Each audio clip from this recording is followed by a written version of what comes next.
Advance in mobile internet is going to be one of the key things, and advance in artificial intelligence, as well as advance in cloud technology. I do not know what cloud technology is, but Christopher is here and he will have to explain that to us. But those are the three things that will impact how we do business. One, mobile internet, artificial intelligence, as well as cloud technology.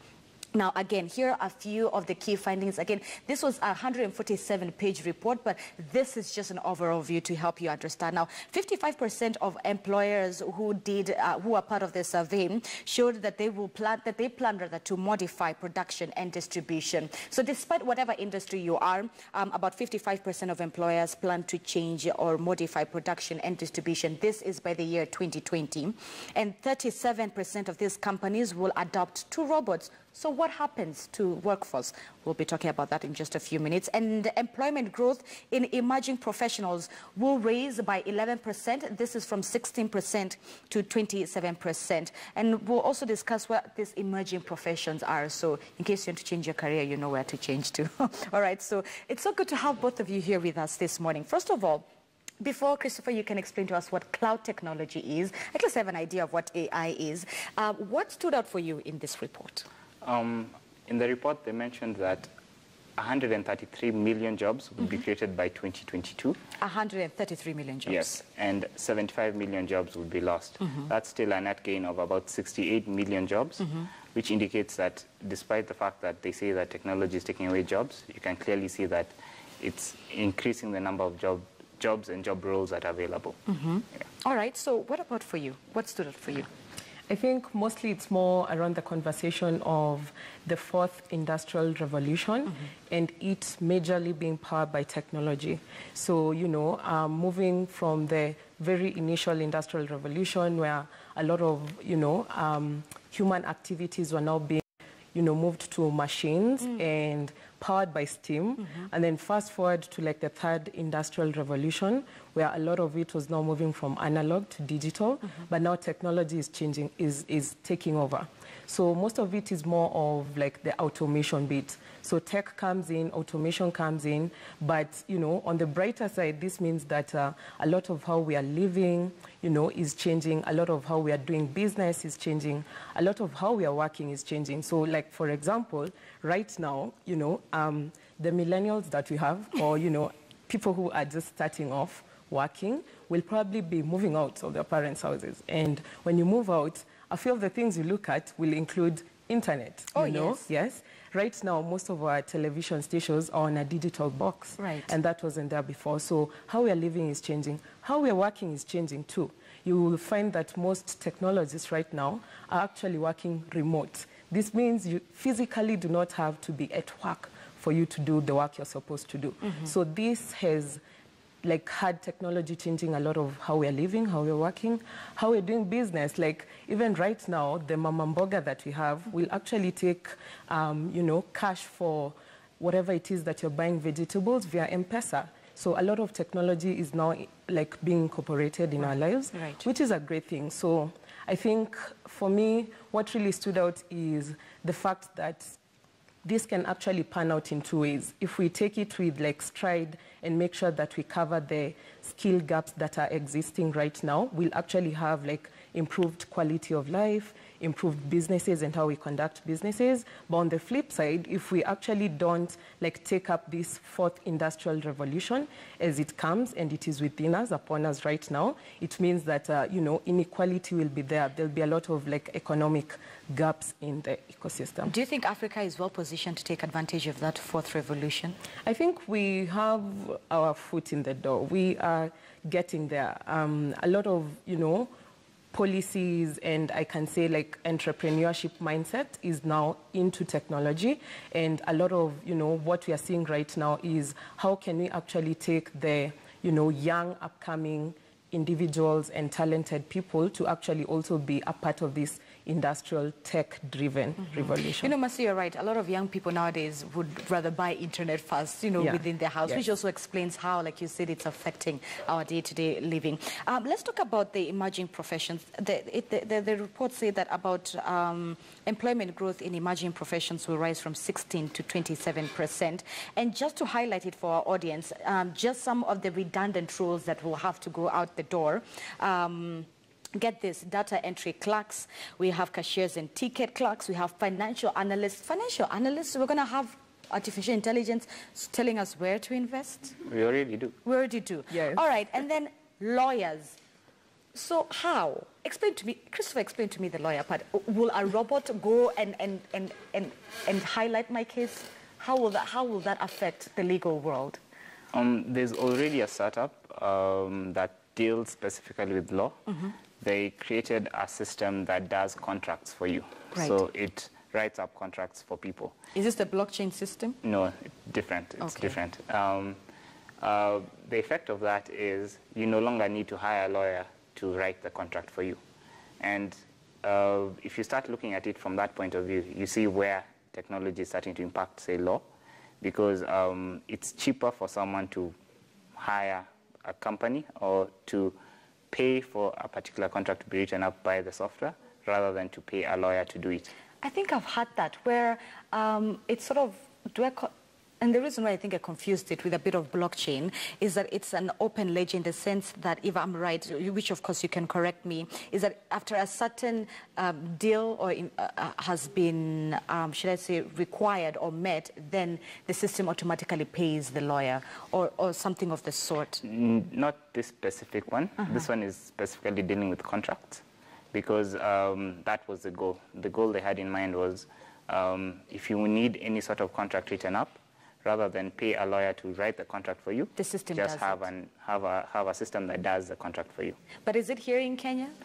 I'm not actually sure. I suspect because it is, again, law is country specific, so I suspect it only really works in the States for now.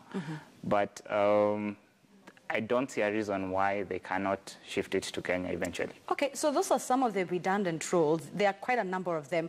But here are the new rules that perhaps Christopher was mentioning, 133 million jobs by 2022. Yes. Okay, so a few of them are digital marketing and sales strategists, services and solution designers, big data specialists, AI and machine learning specialists. Mercy, does this mean that now universities have to start changing courses to accommodate this new job market that we're seeing? Yeah, so the answer to that is definitely yes. If we are to position ourselves with this current trend, the fourth industrial revolution, which is majorly driven by tech, it means we need to start from our education system. So there's a lot of, like positive outcomes out there of, like in Kenya, I can say, for example, Strathmore University has iLab Africa, we have the iHub itself, we have the NILAB, which are actually sort of bridging this gap. But I think when it comes to the educational system, for sure, because most of what was there initially a few years back, when you go to uni and you're doing a tech course, computer science, software engineering, etc., is more of, number one, theory-based, and that needs to move to more practical lessons when we are in class. But number two, also taking up upcoming programming languages, upcoming technologies, emerging technologies, like you mentioned, blockchain, AI, big data, machine learning, etc., which will actually put us at a very good place to, be able to move with this wagon as soon as it comes. So I think the answer to that is yes. A few of the unis have started doing that, but I think we can get better. But this does not just mean that we need to rely on, our 844 system, our curriculum. There's a lot that is there on the internet. And as soon as, you have a laptop, a basic device and the internet with you, I think, the sky is the limit, or even beyond. You're good to go, because I'd say there's courses out there that are free and that you can actually teach yourself to actually be good in tech, in programming, and then now start getting the new emerging, job opportunities that are there. Yeah. So, Christopher, as a senior developer, I'd love to hear your thoughts on that.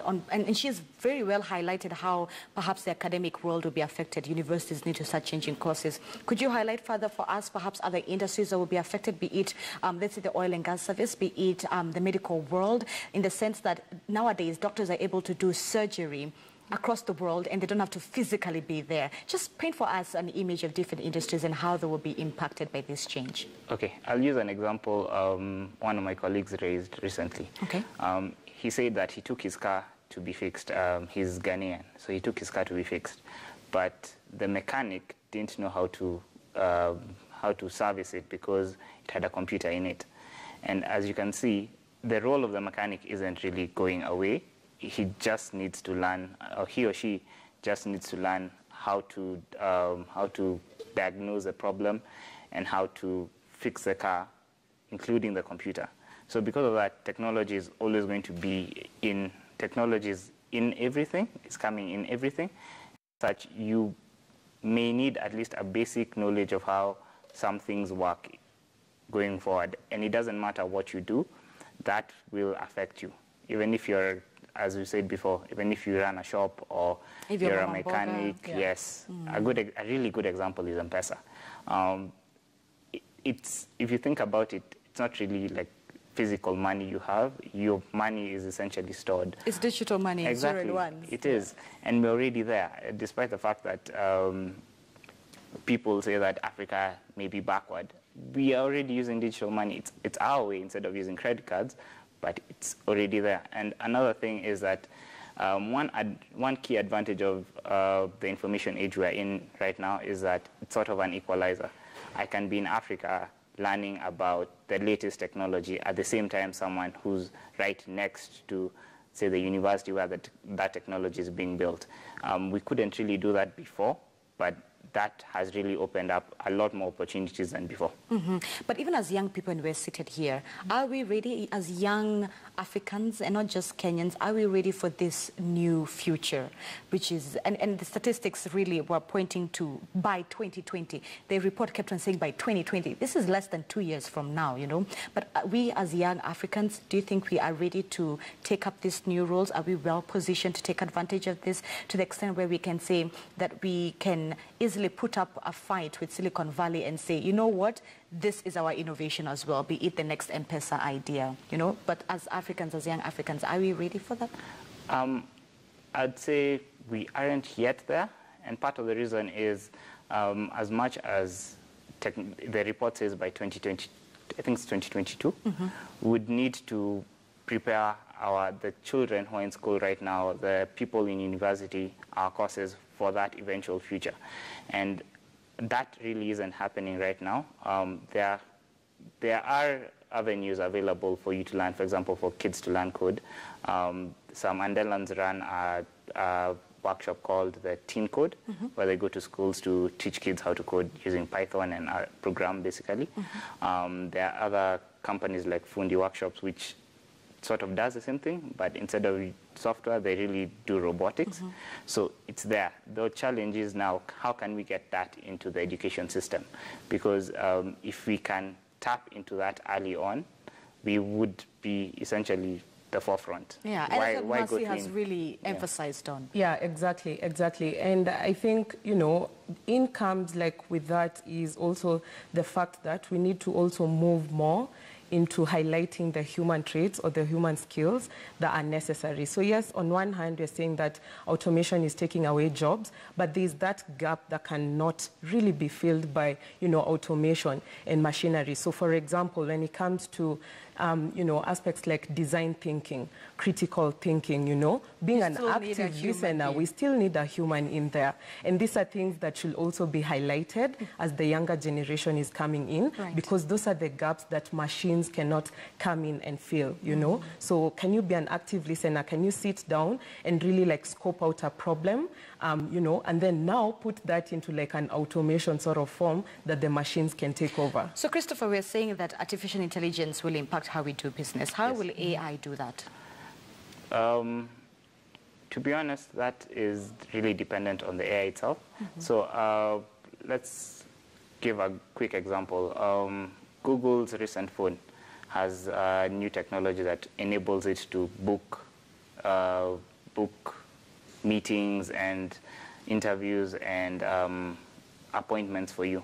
It sounds like a real person. So it's like a PA, but virtual? Exactly. So if you think about that, that means that maybe they're giving PA to everyone else. Like everyone can now have a personal assistant who they just say, book me an appointment with the doctor on this day. And they call and they find a way and put it inside your schedule.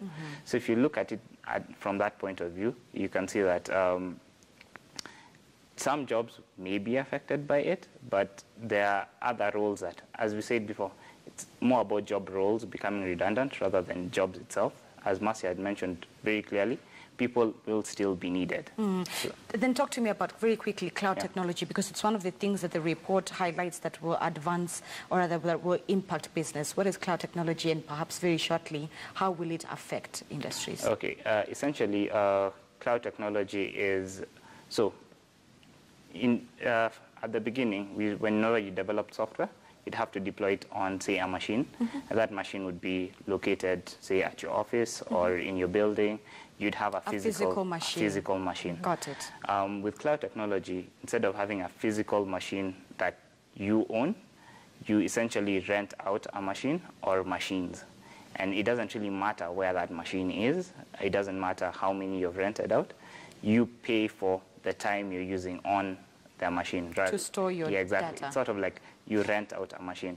And the advantage of that is the initial cost of acquisition for computers and servers is drastically reduced, because now I'm no longer owning the server, and if I want to upgrade, all I do is say pay a bit more and I get a better server. Okay, fantastic. I think you two have helped us understand the report as much as possible, and it's 147 reports, so trust me, Christopher and Mercy have really tried. Thank you so much for your time this morning. Thank you. Make sure you go and check out the report. It's on the World Economic Forum, which highlights the future jobs of 2018 report, and you see which industry you're in and how it affects, be it oil and gas, be it media entertainment, be it medical, be it education.